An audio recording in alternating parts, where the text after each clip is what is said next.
chão, só, ou adaptado ao céu, do outro lado. Isso também estou de acordo, porque, tal como o Sr. Professor, também gosto muito de passear e de vadiar aí pela cidade. Esta outra Eu não gosto de passear. Não gosto gosta de passear? Vadiar. Passear é Qual é a não fazer diferença nada. entre passear e vadiar? Vadiar é já ter um fim em vista, que é vadiar. E não se pode vadiar passeando? E passear vadiando? Pode, pois, claro. Mas eu e passeio então o vadiando. português, que é capaz de juntar tudo que é contraditório, pode fazer essas coisas todas juntas. A propósito de juntar coisas e multiplicá-las umas pelas outras, esta ideia é completamente desconcertante. Se estás triste por só teres para ti um menos A, o jeito que tens na vida é logo o multiplicar por outra vez menos A e ver a boa saída que o resultado trará. Como é que se multiplica um menos A da nossa vida por outro menos A? Como é que isso se faz? Meu querido amigo, muitas vezes a pessoa encontra uma coisa que a contraria na vida, fica presa àquilo e dizer que a vida para ela é toda negativa, que não há jeito nenhum, sem se lembrar de procurar outro menos A, para multiplicar por aquele menos A e ver que dá um positivo que ela deve seguir. Conheço uma porção de gente que, de súbito, andava com uma ideia, com uma ilusão, se quisermos dizer, a respeito do que lhe estava a suceder na vida, de súbito as coisas mudam e a pessoa fica completamente desorientada, sem parar sequer um momento, para ver se ela não é uma pedra que está recusando o cinzel do escultor, que a quer tornar menos pedra e mais estátua. Então é preciso que a pessoa, numa altura dessas, pense bem, esteja calmo, deixe suceder mais um tempo, veja o que lhe vai aparecendo e depois reflita se realmente não avançou com aquilo que lhe parecia negativo. Porque, afinal, é com o esforço de subir um degrau que a pessoa chega ao patamar. Talvez a vida nos ponha degraus bastante fortes para nós dermos boas passadas, exercitarmos bem os nossos músculos e chegarmos aos patamares mais altos que há. Portanto, o professor defende que nós devemos aceitar os sinais que a vida nos dá, mas não ficarmos presos a eles se eles forem menos As, não é? Não, e sobretudo não ficarmos presos à ideia de que nós entendemos todos os sinais da vida. Pode ser que a vida seja muito mais inteligente do que nós, nos faça sinais, supondo, coitada, que nós somos tão inteligentes como ela, e nós depois apresentemos soluções que julgamos que eram aquelas que eram as que tinha que haver e afinal não serem. Esta também é gira. 3 votos fará aquele que não ser tolo decida, e venha deles primeiro o de obediência à vida. Será o segundo a vir o de não querer ser rico, o muito passe de largo, o pouco lhe apura o bico. Não violar-se a si próprio como principal o veja, alto ou baixo, gordo ou magro, assim nasceu, assim seja. Quer isto dizer que os gordos não devem fazer dieta? Não, se lhes apetecerem. O gordo como o magro, o que se deve é cumprir. Se ele acha que a gordura lhe foi posta para que ele proceda de tal maneira que heroicamente se torne magro, faça favor de se cumprir, visto que é aquilo que julgou. Porque esta é uma das minhas grandes lutas, sabe? Eu tenho uma horrível tendência para engordar, só que não quero ser gordo e não gosto de ser gordo. Como é que eu faço? Bom, pode não comer todo, por exemplo. E acabam-se todos os problemas. A um jejum bastante completo, Como ou é que- não se sabe. Como é que o professor se alimenta? Tem Diga. cuidado, como é que o professor se alimenta? Tem cuidado com a sua alimentação? Para Eu ter não tenho chegado a cuidado. essa idade nessa forma Não tenho estupenda. cuidado, quer dizer, eu evito comer animal.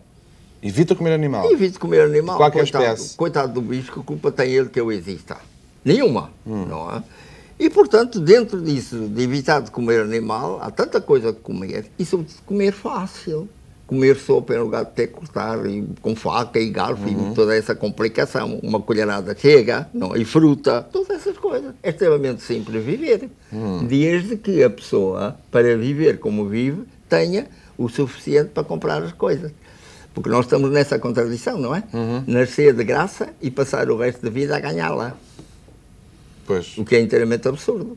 Desde que nascemos de graça, a vida devia continuar a ser de graça. E eu insisto sempre nisso, Mas olha que nem para os animais- passado do século XIII. Nem para os animais é de graça. Diga? Às vezes nem para os animais é de graça. Não, é de graça no sentido que eles não têm que passar por um cheque e que, felizmente, não têm lá o collar que impede as pessoas no Brasil de receberem cheques, não é?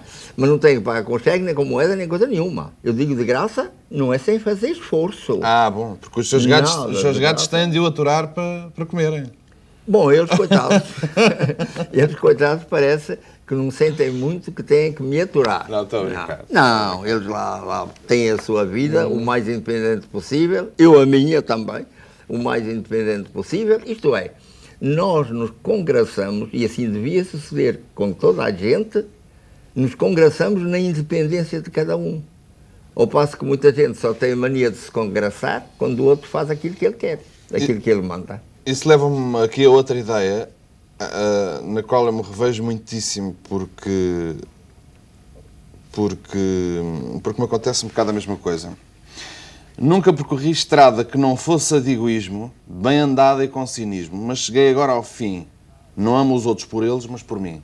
Será que o verdadeiro egoísta é aquele que melhor depois aprende a amar os outros? Claro! Quando nós ficamos muito satisfeitos, quando eu vejo uma pessoa muito satisfeita porque deu uma boa esmola a um pobre, ele deu a boa esmola a ele Por ele próprio. Eu defendo É muito ele isso. próprio. Eu estou sempre a dizer Egoísta. Não vejo como é que, sendo homem, aquele que olha todo mundo à volta, ele pode deixar de ver aquilo que no dito mundo sucede, seja o que for, senão como alguma coisa que o fere ou gratifica a ele próprio. O que se trata é de não ser tão egoísta, estupidamente egoísta, que se prejudica a si mesmo, julgando que se faz um favor. Há muita gente que, em lugar de proceder de tal maneira que aquilo que faz seja sempre alguma coisa que o melhora a ele, de vez em quando se mete numas aventuras e numas manias que só o vão prejudicar, que só o vão diminuir. É isso que terá perdido alguns políticos.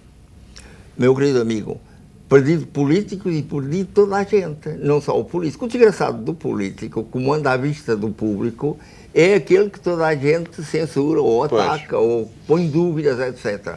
Mas quanto artista, quanto cientista, quanto místico até, tem por vezes procedido de maneira que não se gratifica, que se está prejudicando.